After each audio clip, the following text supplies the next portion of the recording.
বিষম খেয়েছে আমার গোবিন্দ।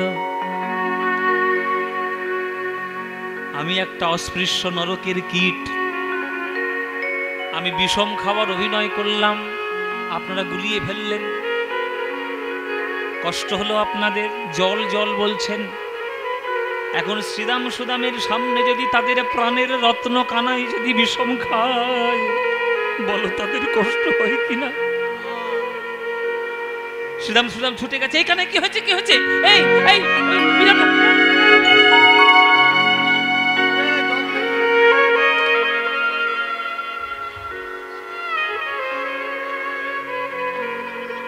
জল। তাহলে বিষম, শ্রীদাম সুদামের কষ্ট হবে কিনা? কিন্তু বিষম খায় কেন? আমাদের গ্রাম বাংলায় একটা কথা প্রচলিত আছে, আহা গো ছেলেটা খুব বিষম খাচ্ছে গো, বাড়িতে বোধহয় মা নাম করছে ওই জন্য বিষম খাচ্ছে। তাহলে মা নাম করলে বিষম খায়, এটা আমাদের একটা ধারণা। তাহলে কানাই আজকের মাঠের মধ্যে বিষম খাচ্ছে, সে কি এমনি এমনি খাচ্ছে? সঘনে বিষম খায় বুঝি নাম করে মা, সঘনে বিষম খায় নাম করে মা। আমার মা বুঝি ডাকিছে, মা বুঝি ডাকিছে, মা বুঝি ডাকিছে, মা বুঝি ডাকিছে। দাওয়ার খুঁটি, দাওয়ার খুঁটি হেলান দিয়ে মা বুঝি ডাকিছে, দাওয়ার খুঁটি হেলান দিয়ে মা বুঝি ডাকিছে। হাতে নবনীর গোলা নিয়ে মা বুঝি ডাকিছে, হাতে নবনীর গোলা নিয়ে মা বুঝি ডাকিছে। হাতে নবনীর গোলা নিয়ে গোপালে গোপাল গোপালে বলে, হাতে নবনীর গোলা নিয়ে গোপাল গোপাল গোপাল বলে, হাতে নবনীর গোলা নিয়ে গোপাল গোপাল গোপাল বলে, হাতে নবনীর গোলা নিয়ে গোপাল গোপাল গোপাল বলে, হাতে নবনীর গোলা নিয়ে গোপাল গোপাল গোপাল বলে আমার মা বুঝি ডাকিছে, মা বুঝি ডাকিছে। আজ সঘনে বিষম খায় বুঝি নাম করে মা, সঘনে বিষম খায় নাম করে বুঝি নাম করে মা। ও মায়েরা, আজকের এই হরিবাসরে যারা গান শুনতে এসেছে, বাবাদের সংখ্যার থেকে মায়েদের সংখ্যা অনেক বেশি। দেখো, তুমি তাকিয়ে দেখো, মাদের সংখ্যা অনেক বেশি। বাবারাও এসছে, কম এসছে, 90% মা। তাহলে এখানে যারা মা রয়েছে, তাহলে নিশ্চয়ই তাদের সন্তান সন্ততি আছে, তারাও সন্তানের মুখ থেকে মা ডাক শুনেছে। কিন্তু আমি গ্যারান্টি দিয়ে বলতে পারি, আজ এখানে যে কজন মা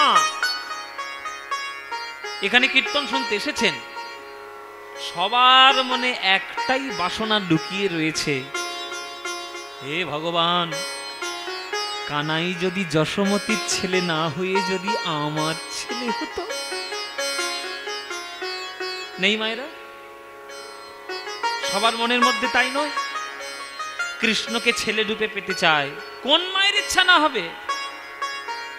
তোমরাও মা, যশোদাও মা, কিন্তু তোমরা যদি কানাই কানাই গোপাল গোপাল বলে ডাকো, তোমাদের ডাকে কি গোপালের বিষম কোনোদিন লেগেছে? কোনোদিন লাগেনি। কিন্তু যশোমতি একবার গোপাল বলে ডেকেছে, তাতেই গোপালের আমার বিষম লেগেছে মাঠের মাঝখানে। কেন? কারণ আছে, কারণ আছে। কি কারণ? আত্মেন্দ্রিয় প্রীতিবাঞ্ছা তারে বলি কাম, আরে কৃষ্ণেন্দ্রিয় প্রীতি ইচ্ছাই ধরে প্রেম নাম। আমরা যখন গোপাল গোপাল বলে ডাকি, বা আমরা যখন কৃষ্ণ কৃষ্ণ বলে ডাকি, মালার মধ্যে যখন জপ করি হরে কৃষ্ণ কৃষ্ণ কৃষ্ণ হরে হরে, হরে রাম রাম রাম হরে হরে, 16 নাম 32 অক্ষর যখন আমরা জপ করি, তখন মনে মনে শুধু আমাদের সুখের কথা চিন্তা করি। মায়েরা চিন্তা করেন না? জপ করেন আর মনে মনে ভাবেন, ঠাকুর মেয়েটার যেন ভালো পাত্র জোটে, ছেলেটার যেন একটা ভালো চাকরি হয়, আমার স্বামীটার ওই রোগটা হয়েছে, রোগটা যেন সেরে যায়, আমার 2 তলা বাড়ি যেন 5 তলা বিল্ডিং হয়ে যায়, আমার ব্যাংকে 1 লাখ টাকা আছে ওটা যেন 10 কোটি টাকা হয়ে যায়। হ্যাঁ, একটা নকুলদানা দিয়ে এই চাইছেন, এতগুলো চাইছেন, চিন্তা করুন। তাই আপনারা যতক্ষণ না পর্যন্ত ওই চাওয়াটাকে দেওয়াতে রূপান্তরিত না করবেন, ততক্ষণ আপনার ডাকে গোপালের কোনো দিন বিষম লাগবে না। হরি বল বাবা, এই অনেক গভীর তত্ত্ব। এসব বুঝতে গেলে হৃদয়ের মধ্যে কোমলতা চাই, পবিত্রতা চাই। সমালোচনার মন নিয়ে বসলে তাদের মনের মধ্যে প্রেমের কোনো আহুতি ফুটবে না। মন ঈশ্বর কেন্দ্রিক করতে হবে। রাধারানী কৃষ্ণের উপর খুব রাগ করেছে। কেন? সারা রাত চন্দ্রাবলীর কুঞ্জে কাটিয়েছে, খুব রাগ করেছে। সাধারণ দৃষ্টিতে আমরা এটাই মনে করি, কিন্তু গভীর কথা, গভীর তত্ত্বের মধ্যে এ কথা নেই। চন্দ্রাবলীর কুঞ্জে গেছিল বলে রাধারানীর রাগ নয়, কেননা চন্দ্রাবলী হচ্ছে তার কাকারই মেয়ে, বৃষভানুর মেয়ে রাধারানী, চন্দ্রভানুর মেয়ে চন্দ্রাবলী। কাকার মেয়ের ঘরে গেছিল, এই জন্যে রাধারানীর রাগ নয়। রাধারানীর রাগ একটাই কারণে, যে আমি এত কষ্ট করে গোবিন্দের সেবার জন্য কত বস্তু তৈরি করে রাখলাম, গোবিন্দ একটাও বস্তু গ্রহণ করলেন না। আমি গোবিন্দের জন্য পান সাজিয়ে রাখলাম, গোবিন্দ তো খেলেন না। গোবিন্দের জন্য মালা গেঁথে রাখলাম, কই গোবিন্দ তো পড়লেন না। গোবিন্দের জন্য কুঞ্জটা সাজিয়ে রাখলাম, গোবিন্দ তো দেখলেন না। গোবিন্দের জন্য পা ধোবার জল রাখলাম, গোবিন্দ তো ধুলেন না। এই জন্য রাগ, চন্দ্রাবলীর কুঞ্জে গেছিল বলে রাগ। তাই তারা শুধুমাত্র কৃষ্ণের সুখের কথা চিন্তা করে, তাই তারা হলো প্রেমী ভক্ত। আর আমরা ঠাকুর ঘরে গিয়ে বসলে শুধু আমরা সুখী হব কি করে সেই চিন্তা করি, তাই আমরা কামী ভক্ত। তাই শাস্ত্র বলেছে, কাম লাগি কৃষ্ণ ভজে, পায়ে কৃষ্ণ রসে, তখন কাম ছাড়ি দাস হইতে হয় অভিলাষ। আহা, কি শাস্ত্রের বচন দেখো। যেদিন তোমরা কাম ভক্ত থেকে রূপান্তরিত হয়ে প্রেমী ভক্ততে রূপান্তরিত হবে, সেদিন তুমিও যদি একবার গোপাল বলে ডাকো, গোপাল যেখানেই থাক না কেন তোমাদের ডাকে গোপালের বিষম লাগবে। সঘনে বিষম খায় বুঝি নাম করে মা, সঘনে বিষম খায় নাম করে মা। হেন কালে মাঠে মোদের বিলম্ব দেখিয়া, হেন বুঝি কাঁদে মা, আমার পথ পানে চাইয়া রে। হেন বুঝি কাঁদে মা, পথ পানে চাইয়া রে। সুর দেখেছেন কীর্তনের সুর? কীর্তনের সুরের মতো বাবা আকুল সুর আর পৃথিবীর কোন সুরের মধ্যে নেই। আমি কীর্তনিয়া বলে বলছি না, আমি সকল ধরনের গান বাজনা শুনি, সকল ধরনের গান বাজনা শ্রদ্ধা করি, তাই বলছি। সকল ধরনের গান বাজনার মধ্যে কীর্তনের সুর সব থেকে শ্রেষ্ঠ। এই গানটা আমি যার কাছে শিখেছিলাম তার নাম হচ্ছে নীলমণি দাস। থুর করছে একটা বুড়ো আমার বাড়িতে গিয়েছে। তোমার নাম খুব খ্যাটখ্যাটে আর কি, মানে খুব কড়া সুরের কথা বলতে, কড়া কড়া ভাষা বলতে, বাবা খুব খিটখিটে। এই তোমার নাম পদ্ম পলাশ? বলে হ্যাঁ। তোমার আমি গান শেখাবো। গান শিখবে? সব বোনাস, একদিন এসে বলতে গান শেখাবো। আপনাকে তো আমি চিনি না, গান শেখালে নিশ্চয়ই শিখবো। শোনো, তোমার গুরুর গুরু আমি, আমার গুরুর গুরু, মানে কীর্তনের যিনি আমার আদর্শ, যিনি আমার কীর্তনের প্রধান গুরু শ্রী সুমন ভট্টাচার্য, তার গুরু হচ্ছে নীলমণি দাস। হ্যাঁ, থুর করছে বুড়োটা। নবদ্বীপ থেকে আমার বাড়ি কোথায়? লক্ষ্মীকান্তপুর। 150-200 কিলোমিটার রাস্তা, আপনারা জানেন। খালি পায়ে যেত, খালি পায়ে, খালি পায়ে যেত। আমি বলি আপনার কি কষ্ট হয় না? খালি পায়ে এই তো রৌদ্রে হেঁটে হেঁটে আসছেন? না, ওসব চটিপটি চামড়ার জিনিস পড়া যাবে না। আগেকার দিনের মানুষ তো নিষ্ঠাবান আর কি। তোমায় আমি গান শেখাবো। এই গানটা ওনার কোলে বসে শিখেছিলাম, তখন আমিও ছোট ছিলাম। উনি যখন এসব সুরগুলো গাইতেন, বুকে হাত দিয়ে এইভাবে তুলে তুলে তুলে কি সুন্দর করে গাইতো। আহা, আমি দেখেছি সব ভাব গুরুদের, যে কীর্তনের প্রতি তারা কত পাগল, সুরের মধ্যে কি আকুলতা। হ্যাঁ, হেন বুঝি কাঁদে মা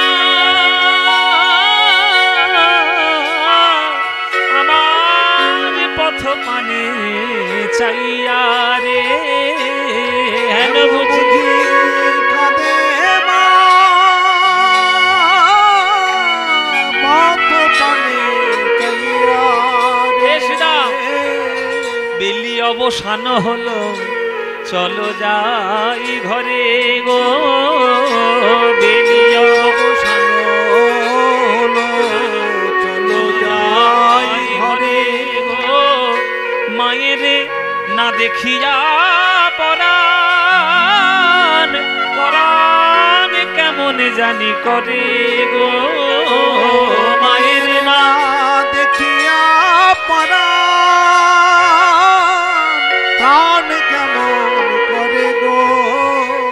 বলরাম দাস কহে, বলরাম দাস কহে, শুনি কানাইয়ের বল রে, বলরাম দাস কহে, শুনি কানাইয়ের বল রে।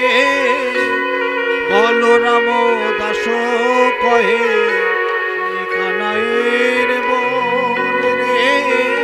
বলরাম দাস কহে, শুনি কানাইয়ের বল রে। সকল রাখালো মাঝে ওগো পড়ে উতরল, হরি হরি সকল রাখালো মাঝে পড়ে উতরল। তাদের আনন্দ ধরে না, আনন্দ ধরে না। ঘরে যাওয়ার কথা শুনে আনন্দ ধরে না, ঘরে যাওয়ার কথা শুনে আনন্দ ধরে না। ঘরে যাওয়ার কথা শুনে আনন্দ ধরে না, ঘরে যাওয়ার কথা শুনে আনন্দ ধরে না। তারা ধুলাই গড়া গড়ি দিয়ে আনন্দ ধরে না, ধুলাই গড়া গড়ি দেয় আনন্দ ধরে না। তাদের ধুলাই গড়া গড়ি দিয়ে তারা হরি হরি হরি বলে ধুলাই গড়া গড়ি দিয়ে কৃষ্ণ কৃষ্ণ কৃষ্ণ বলে, ধুলাই গড়া গড়ি দিয়ে কৃষ্ণ কৃষ্ণ কৃষ্ণ বলে, ধুলাই গড়া গড়ি দিয়ে কৃষ্ণ কৃষ্ণ কৃষ্ণ বলে, ধুলাই গড়া গড়ি কৃষ্ণ কৃষ্ণ কৃষ্ণ বলে, ধুলাই গড়া গড়ি দিয়ে কৃষ্ণ কৃষ্ণ কৃষ্ণ বলে, ধুলাই গড়া গড়ি কৃষ্ণ কৃষ্ণ কৃষ্ণ বলে। দেখো আনন্দ ধরে না, আনন্দ ধরে না। ওই সকল রাখালো মাঝে পড়ে উতরল রে, পড়ে উতরল।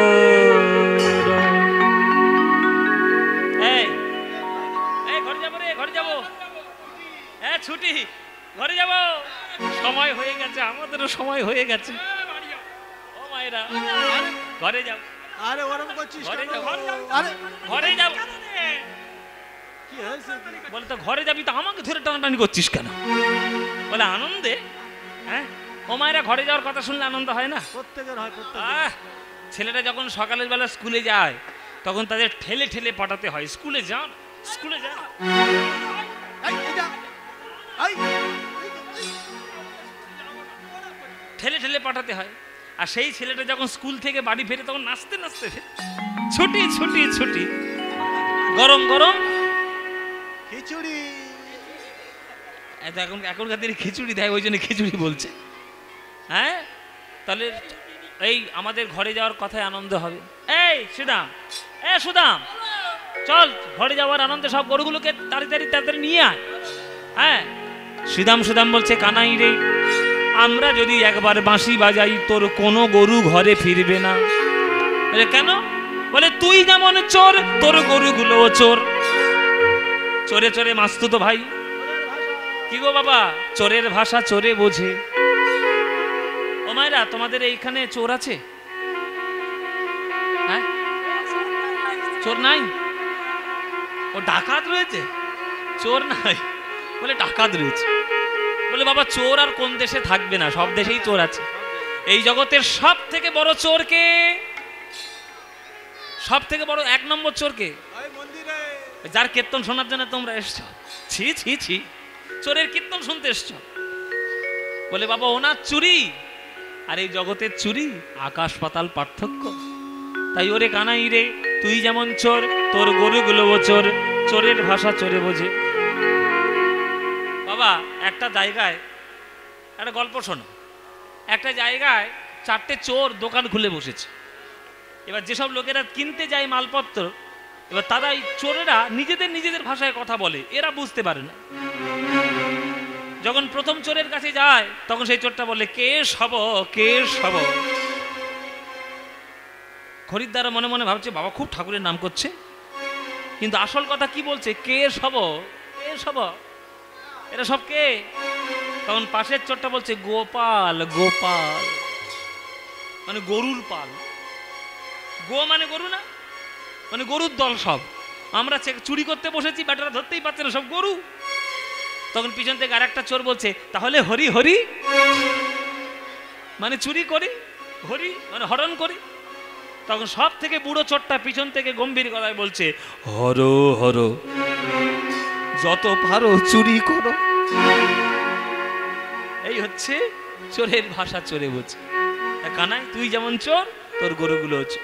এই কানাই ফিরা দে, কানাই ফিরা দে, চোরা ধেনু কানাই ফিরা দে, কানাই ফিরা দে, কানাই ফিরা দে, চোরা দাই ওর কানাই ফিরা দে, কানাই ফিরা দে, কানাই ফিরা দে, চোরা ধেনু কানাই ফিরা দে। আমরা পারবো না কানাই ফিরা দে, আমরা পারবো না কানাই ফিরা দে, আমরা পারবো না কানাই ফিরা দে, আমরা পারবো না কানাই ফিরা দে। তুই চোরা তোর ধেনু চোরা ফিরা দে, তুই চোরা তোর ধেনু চোরা ফিরা দে, কানাই ফিরা দে, কানাই ফিরা দে, চোরা ধেনু কানাই ফিরা দে, কানাই ফিরা দে, কানাই ফিরা দে, চোরা ধেনু কানাই ফিরা দে। তোর গরুগুলো চোর, ওই চোর গরুগুলো তোর বাঁশি শোনা ছাড়া আর আমাদের কাছে আসবে না। তুই যতক্ষণ না বাঁশি বাজাবি ততক্ষণ তোর গরুগুলো আমাদের কাছে ফিরবে না। ওরে কানাই রে, তোর গরুর নাম নিয়ে তুই বাঁশি বাজা। ও তাহলে আমি বাজাবো, আমি বাজাবো, হ্যাঁ আমি বাজাই, ঠিক আছে।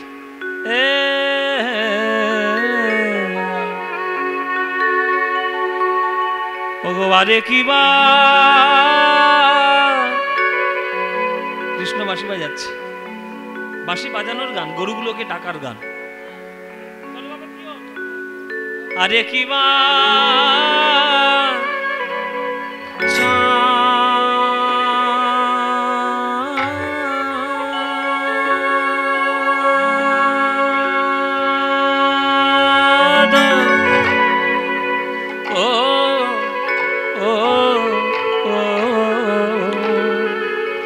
ওগো চাঁদ মুখে বেনু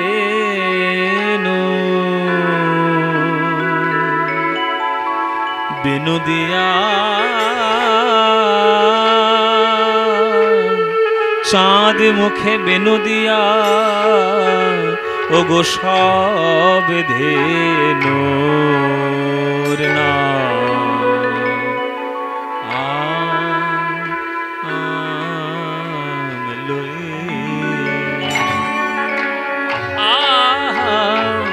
আরে কিবা, আরে কিবা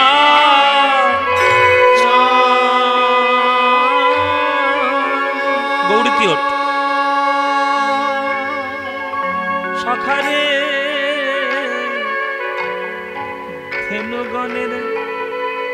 ধেনুগণের নাম লয়ে বাঁশি বাজা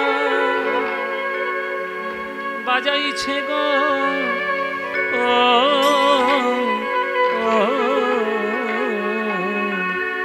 ও আরে কিবা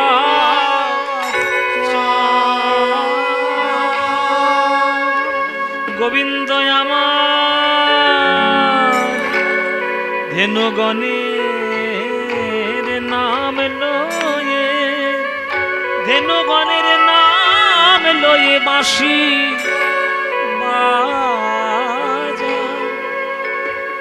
বাজাইছে গো, ও ও বাজাইছে গো, বলে আয় ধবলি আয় শ্যামলি, তোরা আয়, ওরে আয় ধবলি, ওরে আয় শ্যামলি,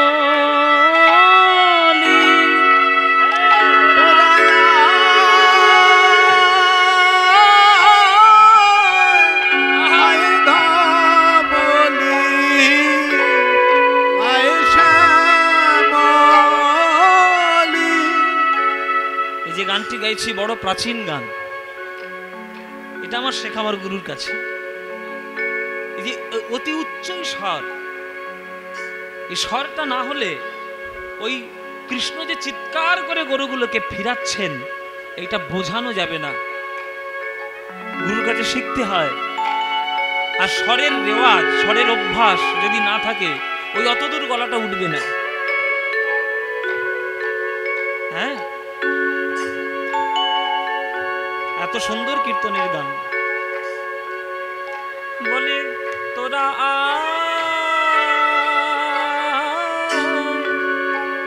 আয় ধবলি, ওরে আয় শ্যামলি, তোরা তিওর তাল, গৌরী রাগ, তাই এটা গৌরী তিওর। আয় শ্যামলি তোরা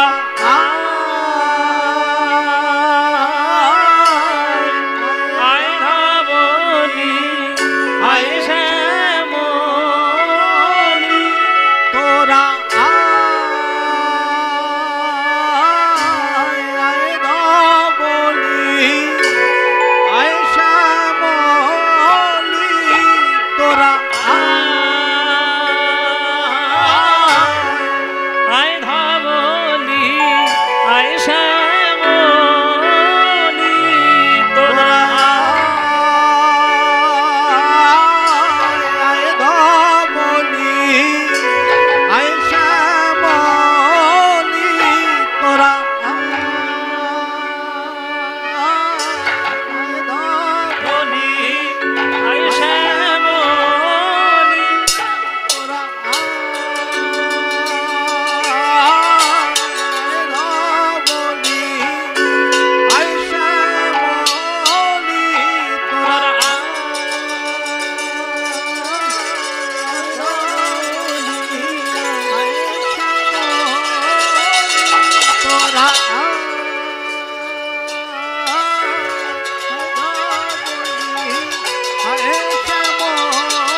জনগণের নাম লয়ে বাঁশি বাজাইছে গো, আরে কি বা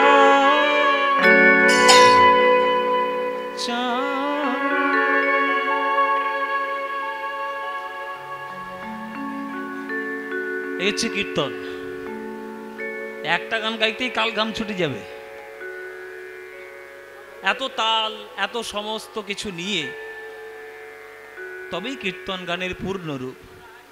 চাঁদ মুখে বেনু দিয়া, চাঁদ মুখে বেনু দিয়া সব ধেনুরে নাম লইলা, ডাকিতেলা গিল উচ্চ ঈশ্বরে, ডাকি উচ্চ ঈশ্বরে, ও কি আহারে ডাকিতেলা গিল উচ্চ ঈশ্বরে, গিল উচ্চ ঈশ্বরে। শুনিয়া কানুর বেনুর ধমকে ধাই ধেনু, শুনিয়া কানুর বেনু ঊর্ধ্বমুখে ধাই ধেনু, পুচ্ছ ফেলি পিঠে রয় পরে, পিঠে রয় পর, ও কি আহারে পুচ্ছ ফেলি পিঠে রয় পরে, পিঠে রয়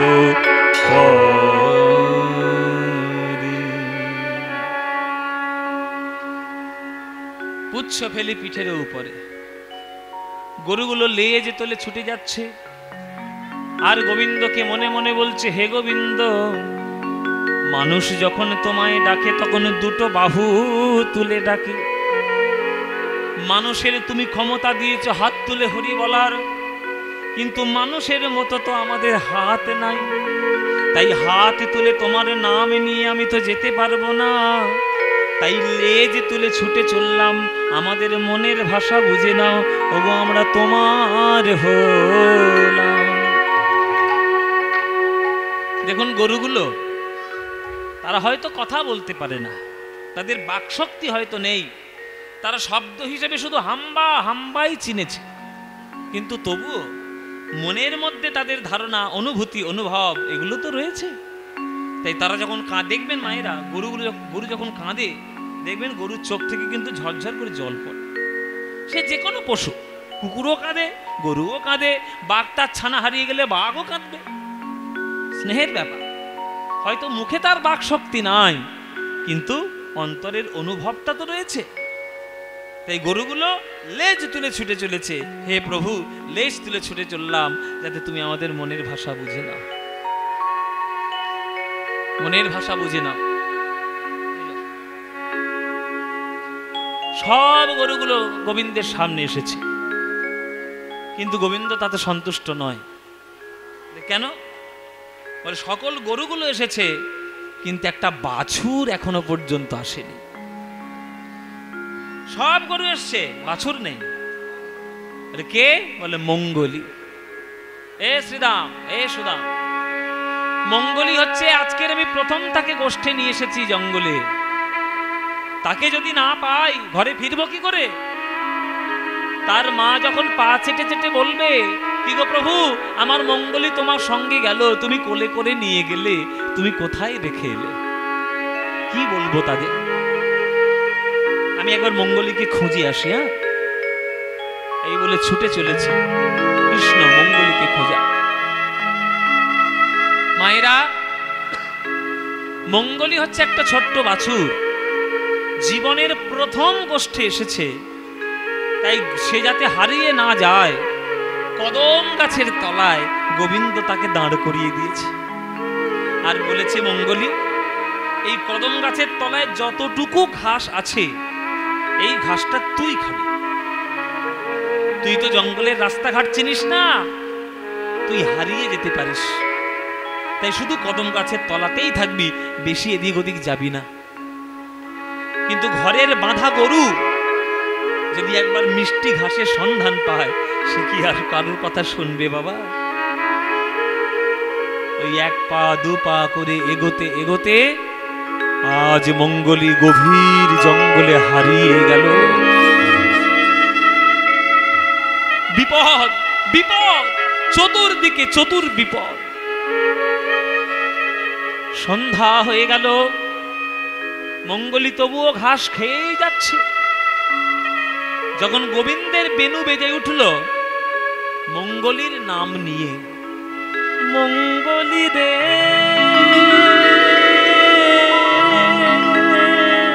মঙ্গলী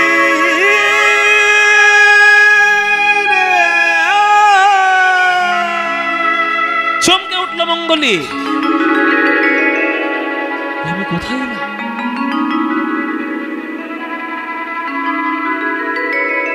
আমার মাথায় তো কদম গাছ নেই, কদম গাছ কোথায় গেল? গোবিন্দ তো কদম গাছের তলায় দাঁড় করিয়ে দিয়েছিল। ভুল করে এক পা দুপা করে এগোতে এগোতে জঙ্গলের মধ্যে হারিয়ে গেছে। সামনে অথই যমুনা, পার হওয়ার উপায় নেই। ডান দিকে কাঁটার ঝোপ, যাওয়ার উপায় নেই। বাম দিকে দাবানল লেগে গেছে, প্রবেশ করতে পারবে না। আর পিছন ফিরে তাকিয়ে দেখে একটা অজগর সাপ হাঁ করে তেড়ে আসছে তাকে খাবে বলে। চতুর্দিকে চতুর বিপদ, এই চতুর বিপদের মাঝখান ধরে আজ গোবিন্দের নাম নিয়ে মঙ্গলী কাঁদছে।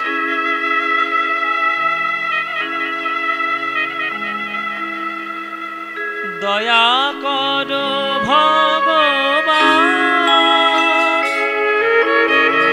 কৃপা করো ভগবান, দয়া করো ভগবান, কৃপা করো ভগবান। সংসার কাননে হারায়ে গিয়েছি, আমি সংসার কাননে হারায়ে গিয়েছি। হরি বল হরি বল। এখানে মঙ্গলী কা? মঙ্গলী কারা? মঙ্গলী হলাম আমরা, আমরা মঙ্গলী। জগতে যখন আসি গোবিন্দ কৃপা করে বলেছিল, কিরে জগতে যাচ্ছিস আমার নাম গাইবি তো? তখন আমরা বলেছিলাম যে প্রভু তোমার নাম ভুলবো না। আর জগতে এসে রূপ রস শব্দ গন্ধ স্পর্শ পেয়ে আমরা এখন বলতে শুরু করেছি, ভগবান যা বলেছিলাম বলেছিলাম তোমার নাম জীবনে আর গাইব না। অকৃতজ্ঞ আমরা, তাই আমরা সংসারের কারণে হারিয়ে গেছি। সামনে যমুনা, তত্ত্বের দিকে যমুনাটা কি? কামনা বাসনার নদী, কামনা বাসনার নদী। ডান দিকে কাঁটার ঝোপ, কাঁটার ঝোপ কি? অহংকারের কাঁটার ঝোপ। বাম দিকে আগুন লেগে গেছে, আগুনটা কি? ত্রিতাপ জ্বালা, আদি ভৌতিক আদি দৈবিক আদি আত্মিক ত্রিতাপ জ্বালা। আর পিছনটায় অজগর সাপ তেড়ে আসছে। অজগর সাপ কি? মৃত্যুরূপী অজগর সাপ তেড়ে আসছে। যার যতটা বয়স সে ততটা মৃত্যুর দিকে এগিয়ে গেছে। আমরা যে আশীর্বাদ করি না, তোমার আয়ু বাড়ুক বাবা, তোমার আয়ু বাড়ুক, সম্পূর্ণ ভুল আশীর্বাদ। আয়ু কোনোদিন বাড়ে না, আয়ু কমে। আপনার 60 বছর বয়স, আপনি 60 বছর মৃত্যুর দিকে এগিয়ে গেছেন। যার 50 বছর বয়স সে 50 বছর মৃত্যুর দিকে এগিয়ে গেছে। যার 25 বছর বয়স সে 25 বছর মৃত্যুর দিকে এগিয়ে গেছে। আয়ুটা কখনো বাড়ছে না, আয়ু কমছে। তাই মৃত্যুরূপী অজগর সাপ তেড়ে আসছে। তাই আমরাই হলাম মঙ্গলী। সংসার কাননে হারায়ে গিয়েছি, সংসার কাননে হারায়ে গিয়েছি, পরমরে পরিত্রাণ।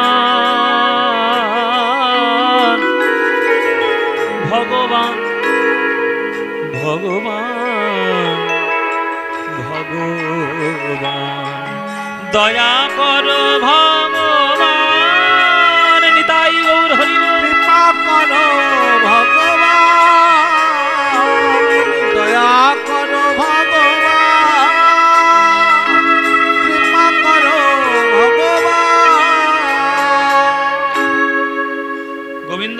ভাবছে মঙ্গলীকে যদি না নিয়ে যেতে পারি তাহলে আমার বাড়ি তো ফেরা হবে না,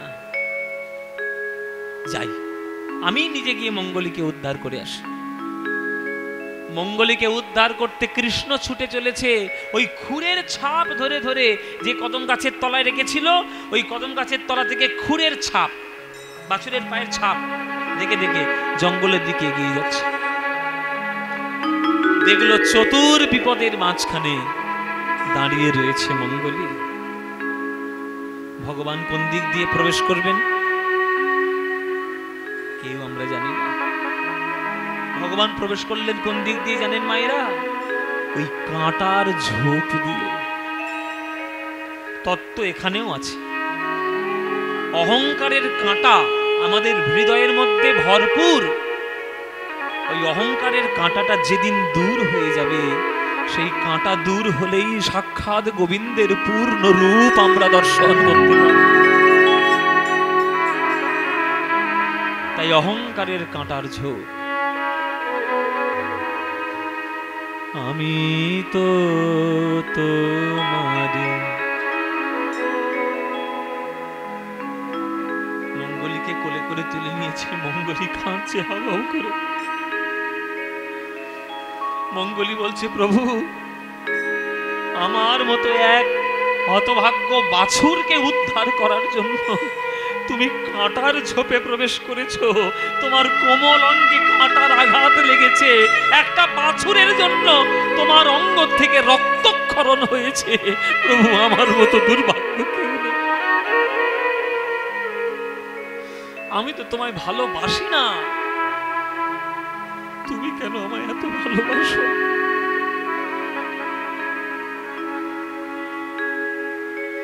আমি তো ভালোবাসি না, তুমি কেন ভালোবাসো আমায় এত? বলো প্রভু বলো। আমি তো তোমারে চাহিনি জীবনে, তুমি অভাগারে চেয়েছো।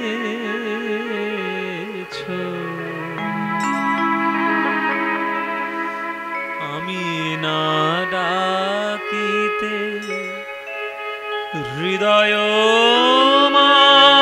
মাঝারে, আমি না ডাকিতে হৃদয় মাঝারে, নিজে এসে দেখা দিয়েছো।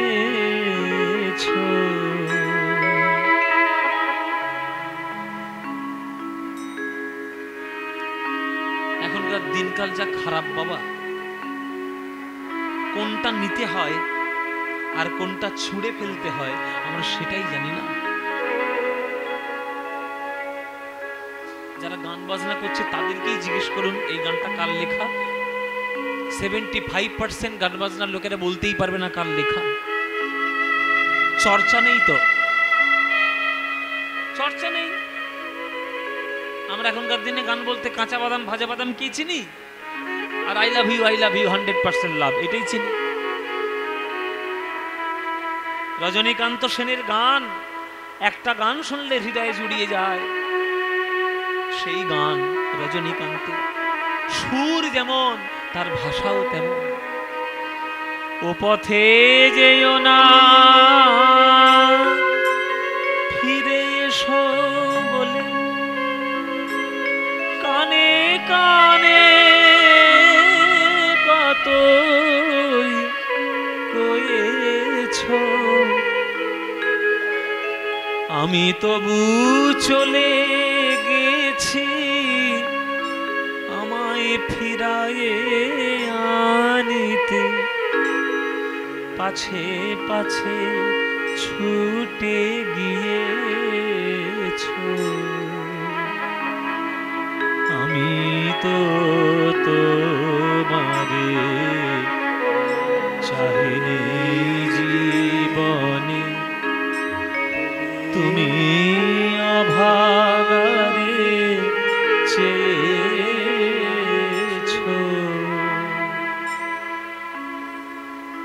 কোলে করে উদ্ধার করলো মঙ্গলীকে স্বয়ং গোবিন্দ। মায়েরা, তাহলে মঙ্গলীর ভাগ্য দেখুন, গোবিন্দের কোলে উঠে উদ্ধার পাওয়ার সৌভাগ্য পেয়েছে। আমরাও তো মঙ্গলী, কই আমাদেরকে তো গোবিন্দ কোলে তুলতে আসছেন না। আসবে আসবে আসবে, কবে আসবে? জীবের নিস্তার লাগি নন্দসুত হরি, ভুবনে প্রকাশ হন গুরু রূপ ধরি। সৎ গুরুর চরণাশ্রয় করুন। এখন গুরুর নামে অনেক ভণ্ডও বেরিয়েছে। ভণ্ড গুরুকে ত্যাগ করবেন। বহুকাল ধরে আমাদের ভারতবর্ষে ধর্মের চাদর গায়ে জড়িয়ে অনেক অন্যায় কাজ হয়েছে, অস্বীকার করার কোনো জায়গা নেই। কিন্তু যে ভাগ্যক্রমে প্রকৃত সৎগুরুর সন্ধান পেয়েছে, সেই গুরুরূপী কৃষ্ণের মাধ্যমে সে পরমাত্মা কৃষ্ণের সঙ্গে সম্বন্ধ ঘটাতে পেরেছে, তবেই তার ঈশ্বর দর্শন হয়েছে। জীবের নিস্তারে লাগে নন্দসুত হরি, ভুবনে প্রকাশ হন গুরু রূপ ধরি। মহিমায় গুরু কৃষ্ণ এক করি জানো, মহিমায় গুরু কৃষ্ণ এক করি জানো। গুরু আজ্ঞা হৃদয় সদাই সত্য করি মানো, গুরু আজ্ঞা হৃদয় সবাই সত্য করি মানো, আজ্ঞা হৃদয় সবাই সত্য করি মানো, গুরু আজ্ঞা হৃদয় সদাই সত্য করি মানো। গুরু রূপে ভগবান, গুরু রূপে ভগবান, গুরু রূপে ভগবান, গুরু রূপে ভগবান। ও শিষ্যের করে পরিত্রাণ গুরু রূপে ভগবান, শিষ্যের করে পরিত্রাণ গুরু রূপে ভগবান। ও গুরু নিন্দুকের মুখ কভু না দেখিবে, গুরু নিন্দুকের মুখ কভু না দেখিবে। যথা হয় গুরু নিন্দা সেথা না যাইবে, যথা হয় গুরু নিন্দা সেথা না যাইবে। আহা গুরু রূপে ভগবান, গুরু রূপে ভগবান। শিষ্যের করে পরিত্রাণ গুরু রূপে ভগবান, শিষ্যের করে পরিত্রাণ গুরু রূপে ভগবান। জীবনে যে হেনেছিল ফিরাইয়া একত্র কইল, চালাইল গোকুলের মুখে। সুতকান্তি অন্য পাম আগে দায়ে বলরাম, সুতকান্তি অন্য পাম আগে ধায়ে বলরাম। আর শিশু চলে ডাইনে বায়ে, আর শিশু চলে ডাইনে বায়ে। শ্রীদাম সুদাম পাছে ভালো সভা করিয়াছে, শ্রীরাম সুদাম পাশে ভালো শোভা করিয়াছে। আজ তার মাঝে নবঘন শ্যামে, তার মাঝে নবঘন শ্যামে। ঘন বাজে সিংহা বেনু গগনে গখুর রেণু, ঘন বাজে সিংহা বেনু গগনে গখুর রেণু। আজ পথ চলে কত করি রঙ্গে, পথ চলে কত করি রঙ্গে। যতে কোরা খালে গণ আবা আবা দিয়া ঘন, যতে কোরা খালে গণ আবা আবা দিয়া ঘন।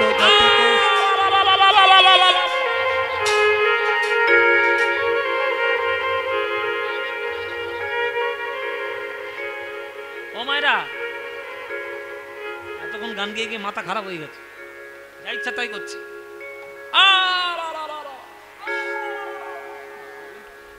এটা কি? একবার 100% রাখাল, 10 বছর গরু চড়িয়েছে মাঠে, ওই জন্য এই দশা। এই যে আবা আবা ধ্বনিটা হচ্ছে রাখালদের ধ্বনি। রাখালরা যখন গরু চড়ায়, তখন গরু যাতে ছত্রভঙ্গ না হয়ে যায়, ওই জন্য এই ধ্বনি করতে করতে তারা গরুগুলোকে আগলে রাখে। আর তাদের হাতে একটা বাড়ি থাকে, তাকে বলে পাঁচনি লাঠি। পাঁচনি লাঠি মানে মাথাটা ভাঙা ভাঙা থাকবে, সাবাত করে মারলে খুব জোরে আওয়াজ হবে, লাগবে কম আওয়াজ বেশি।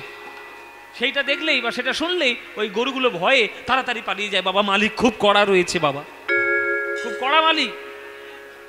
হ্যাঁ, তাহলে যতে কো রাখালে গণ আবা আবা দিয়া ঘন, যতে কো রাখালে গণ আবা আবা দিয়া। আজ বলরাম দাস চলু সঙ্গে, বলরাম দাস চলু সঙ্গে। আজ বলরাম দাস চলু সঙ্গে, বলরাম দাসে চলু সঙ্গে। আজ সকল গরুগুলোকে নিয়ে সবাইকে আমার গোবিন্দ, সকল গরুগুলো সখাগণকে সঙ্গে নিয়ে আজ গোবিন্দ আমার ঘরের মধ্যে উদয় হলেন। তিনি হাজির হলেন নিজের ঘরে। আর মা যশোমতী আরতির থালা নিয়ে দাঁড়িয়েছিল, ওই আরতির থালা নিয়ে আরতি শুরু করলো আমার গোবিন্দের।